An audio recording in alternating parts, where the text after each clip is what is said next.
Introducing Princess JD.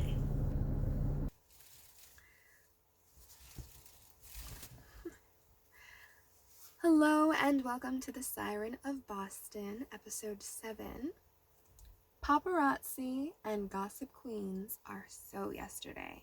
Hashtag free Britney. I wanted to prepare those and just know the title every time I say hello and welcome, and maybe I will in the future, but for now I have to read the title, so we're gonna go ahead and do that. Tweaking last week. Sometimes these will be in order, like last week they were in reverse order. I did that because the video was very long, and in case people didn't make it to the end, I wanted them to know it got juicy.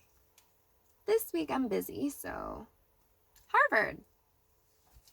Maybe they won't want to use my lecture now because I'm not accredited enough, but that's cool. You may use my genius after I'm dead and gone. Many schools refer to the work of this Shakespeare guy, and he's like super dead. There's a rumor he died on his birthday, but I can't prove that with my research skills at this point in time. Speaking of skills, while listening to myself, I noticed the parallelism of my grammar may have been off. In addition to what I heard last week, I noticed it sometimes wavers between a singular audience, by that I mean a single person, because the word audience is technically both singular and plural, and the whole world. I haven't figured out who I want to address. I think it changes. I am imperfect. I am learning. If there are any grammar Nazis out there, please be kind and educate your ignorant community, especially if they wish to better themselves. Thank you. The ninjas in the bathrooms. That was for safety. They'd be there to fight off the bad people if they were sharing the bathroom to be bad and not just as a convenient location to drain the cave or bleed the lizard, whatever the case may be. In case you didn't know, in addition to LGBTQ rights and the rights of all loving persons everywhere, I support free the nipple. My nipples were absolutely poking through that Ravenclaw sweater I was wearing last week. This week, if you didn't tell by that whole thing, I'm wearing a bra. That is a sometimes thing. Depends on my mood. In other news, I just got my nails done. And my hair is a hint for my upcoming Valentine's Day performance. But I'm not wearing makeup.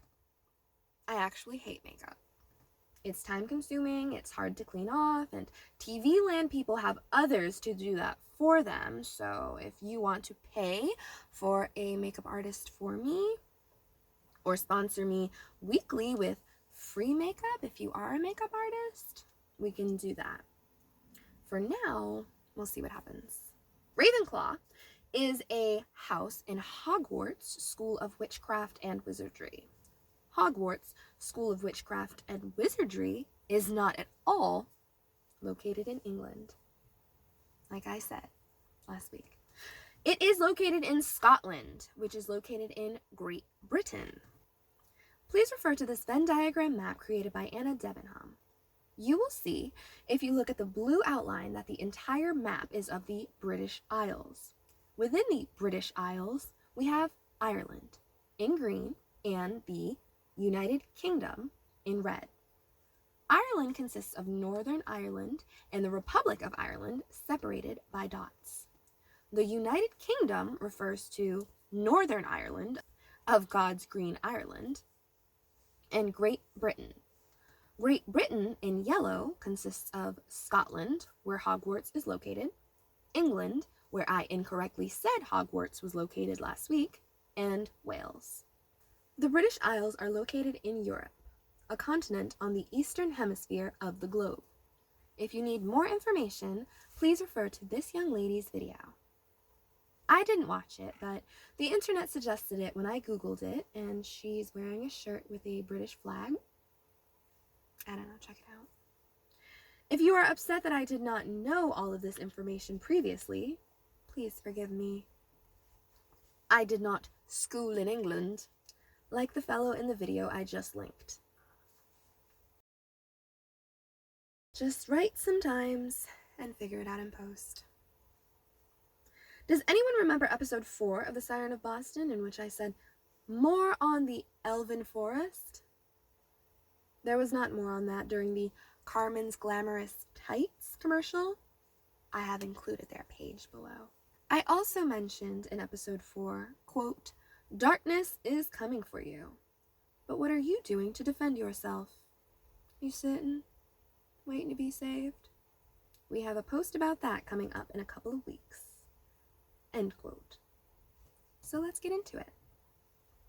On September 20th, 2020, I said, "I can't save you. I don't intend to. You were a target since the day you were born. Now, you can run with it, make it a bit more challenging for them. Though, the seasoned warrior will train to bullseye their quick-paced prey. You can also stand and fight. I hate to inform you first, but they're coming for you one way or another. We can stand strong. I have to. Understand the truth if you fight. A chain is only as strong as its weakest link. I can't pick up your slack. I'm weighed down heavily by my own baggage." Black Widow said she was sterilized at the academy because a kid was the one thing that could compromise a mission. My life's mission is to prepare this world for my children. I won't have them before I'm ready. Quote, "The actions of the few affect the many." End quote. That was said by this absolute fucking dickhead. With love, Princess JD of Jambrania. Who is the they? The haters, the paparazzi, the intelligent rich folk who don't want new money among them, the legends who aren't really looking for new competition and want to feel secure in their basic accomplishments by tearing down the underdog's spirit. Darkness is coming for you. What will you do to fight? Will you create a next-gen human weapon and pump them full of your own unfulfilled dreams, or prepare them to carry the burdens of this world better than you ever could? What are you doing? I remember I heard a superstar once say, "You better work, bitch." It really resonated with me. I thought, yes. A similar quote by Doja Cat. Quote, "Don't be mad because you had a chance. Yo, I took it and I ran for it. I run it and I stand on it. Money on the floor when we dance on it. Shine bright, gotta put a tan on it. I'm a bitch. I'm a boss. I'm a bitch. I'm a boss and I shine like gloss." Now get to work, bitch. The first and third quotes are by none other than our very own #Free Britney. The quote, "Framing Britney Spears," end quote, documentary is now on Hulu. I really hate doing the quote, quote, end quote. If you can't follow when I'm talking and when someone else is talking, you know what? Maybe this show isn't for you. I'm just sick of the bullshit. All right, so if you are as clueless about boundaries and how being constantly violated, silenced, and told you're incapable can drive a strong, independent individual to lash out at the entire world as the idiot paparazzi interviewed in the documentary, feel free to educate yourselves and watch it. His name is Daniel Dani Ramos, by the way. I had to say his name. On Instagram this month, I am doing 30-second reels for Black History Month. If at some point you would like to do a project that celebrates Blacks for Britney, please let me know. Why would we do this? Let's be real for a second. Growing up, I was never really allowed to pledge my love for Britney Spears, and was often able to find solace when making fun of her funny voice, lame moves, and weird outfits. The truth is, however, I just didn't want to be known, even more so, as that whitewashed girl in love with white people. I didn't have a proper response for, "Why do you like that white girl? You want to be white?" Let's talk about a queen. Not the band in which the dead person who said, "Nothing really matters," from the Siren of Boston episode 2 is the lead, but many gay men support Beyonce. and rightfully so. They feel empowered and strong. They feel Sasha fierce. If Britney does the same for you and you feel compelled to protect her, like, this is Chris Crocker, by the way. Remember my Chris Crocker reference from episode 2? If you feel compelled to protect her the way Bill Burr was compelled to stand up for the honor of Arnold Schwarzenegger after he made an illegitimate child with the maid after possibly being forced to marry into our royal family in order to not be seen as a threat and getting constantly made fun of for having that cheesy accent, who knows? Who knows these people's lives? Who knows the ins and outs? People try to pick them apart. And whether or not they get the whole truth, they take what they have and stretch it out to paint a picture that satisfies their own opinions based on their own understanding of the situation. That, people, is what the scholars call gossip. Bullshit. Gossip and gossipers are not credible sources because they only cling to the drama. They let go of the facts. Mr. Hines is an English teacher who had a quote in his classroom that read, quote, I am wearing a very short dress if you haven't noticed. So, the actions of the few affect the many. And about the short dress thing, I also just got my nails done, so not wearing stockings, so yeah. The proper quote to pump up your students should have been, quote, you can't judge the many by the actions of the few, end quote. The latter was said by teacher Erin Gruwell, whose publication of, quote, The Freedom Writer's Diary, end quote, played a major role in the film, quote, Freedom Writers, end quote, starring Hilary Swank and not Jennifer Garner. This matters because in Mr. Hines' class, if a student was late for any reason, the entire class had to write an essay. The writers can see what's wrong with this as far as using a fun activity as a punishment, but for everyone else, let's really focus on how those poor, underage, teenage students who weren't in control of their timing, schedules, or commute through the inner city when arriving to school were the most affected by this policy. I had Mr. Hines for first period, you see. I was rarely saved by the bell because I often arrived to class after it. I'm late often. It's a flaw I'm not proud of and wish to change ASAP. Anyway, one time Mr. Hines encouraged the not-so-late students to verbally attack the students who were late because it was their fault they had to write essays. As an unpopular, in terms of being in the in crowd because I was well known, the in crowd proceeded to express their disapproval of me personally. Personally, I couldn't professionally and appropriately say, shut the fuck up, quickly enough. I managed. But my stance was, you don't know my life. You don't know where I'm coming from. You're not picking me up from my home in Mattapan and dropping me off to school, so if you have a problem with writing essays, you should mention that to the teacher. Don't try to come at me and others in a controlled environment, because fuck you. Aren't we in this together? Aren't we learning for the sake of bettering our community? No. We're just pitting students against one another because, well, the school system is a business and it's incredibly competitive. So if you're going to get somewhere, you better be the best at whatever's thrown at you. And don't let being a few minutes late literally destroy the academic world and society as we know it and blah, blah, blah, blah, blah. Yeah, that last one was not a direct quote, but was essentially his stance. This is just an example of the many personal issues I had with this awful instructor. Have you seen Dangerous Minds? Maybe the principal had an idea for what is inappropriate in society, but his delivery was whack and it fucked up the whole class. This is another short example, which is more important because He taught my class its lesson on parallelism and grammar. This lesson I'll now mention was about semicolons. The semicolon is a tool used in writing to continue a long sentence. It is a movement in the tattoo community to highlight those who have dealt with suicidal tendencies but chose to continue. Life. I put a suicide awareness donation button on the post I just read on my Facebook, Jade A. Cinnamon.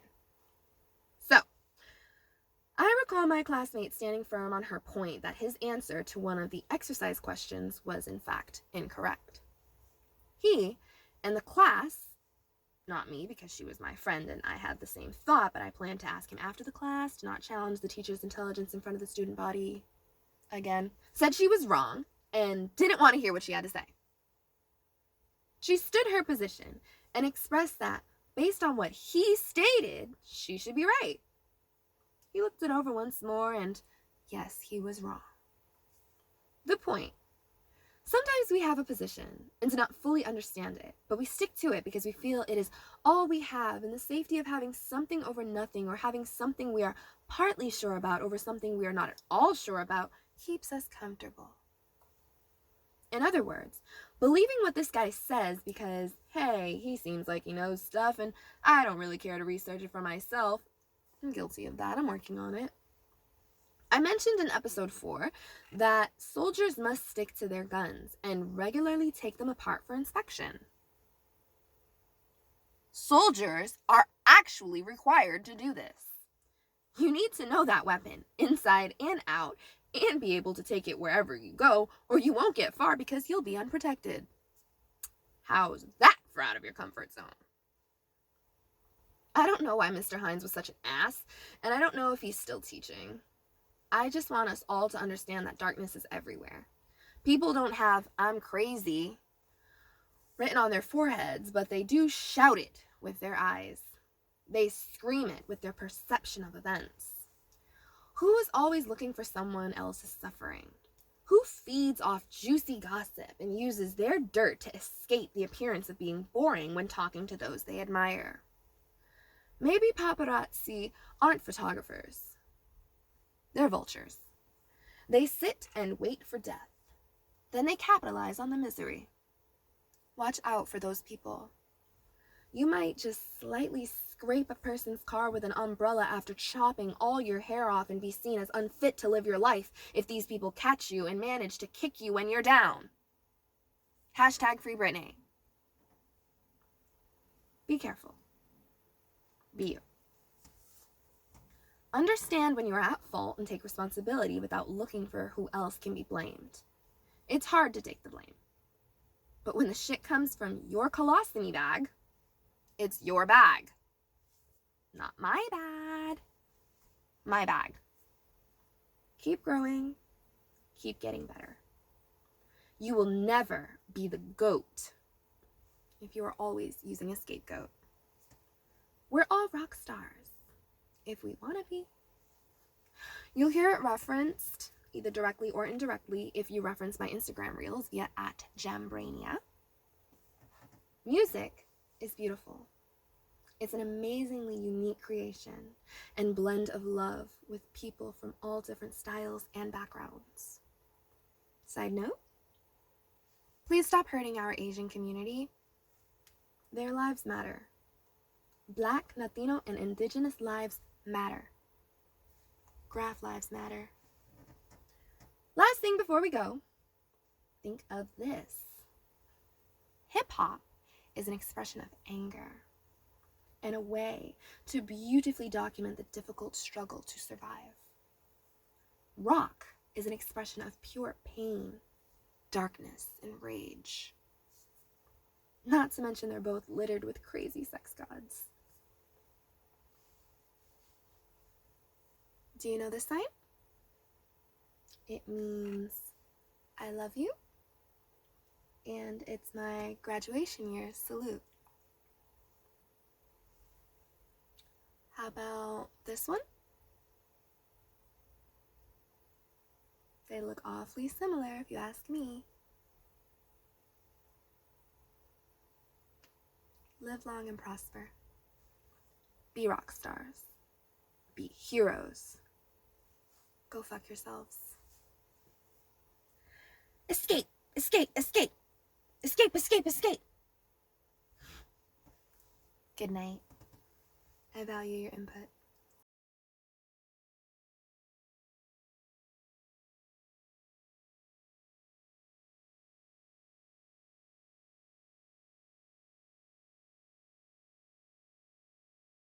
We're so